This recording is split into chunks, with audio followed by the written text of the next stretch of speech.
आज सकाळी एक युनिकॉर्न सिरेमिक कोटिंग साठी आली होती. सगळ्यात पहिले तिला आपण वॉशिंग केलं आणि फायनल लुक तर काही एकदम जबरदस्त आला होता. त्यानंतर एक शाईन बंद पडली होती. बाईक पूर्ण इन्स्पेक्ट केल्यानंतर कळालं की इंजिन खोलावं लागेल. इंजिन ओपन करून पाहिलं तेव्हा दिसलं की डायरेक्ट पिस्टन फुटलाय. त्यानंतर एक बुलेट आपल्याकडे प्रीमियम वॉश साठी आली होती. प्रीमियम वॉश मध्ये आपण पूर्ण टायर क्लीन करून म्हणजे जास्त डीप क्लीन करून आपण बाईकला पॉलिश वगैरे करून देतो. त्यामुळे बाईकची गेलेली चमक पुन्हा परत येते आणि बाईक काही दिसते एकदम अशी.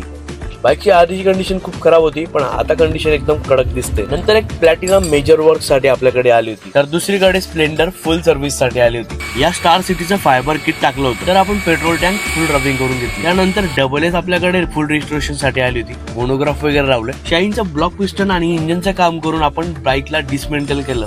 नंतर पॅशन पण आपल्याकडे बॉडी किट टाकण्यासाठी आली होती. प्लॅटिनाचं फुल काम फायनल झाल्यानंतर एक वॉश. नंतर शाईन डिसमेंटल करण्यासाठी रेडी झाली. आज शिवजयंती होती. गावात माहोल एकदम कडक. असेच इन्फॉर्मेटिव्ह व्हिडिओ पाहण्यासाठी आपल्या चौधरी ऑटोच्या अकाउंटला फॉलो करायला विसरू नका.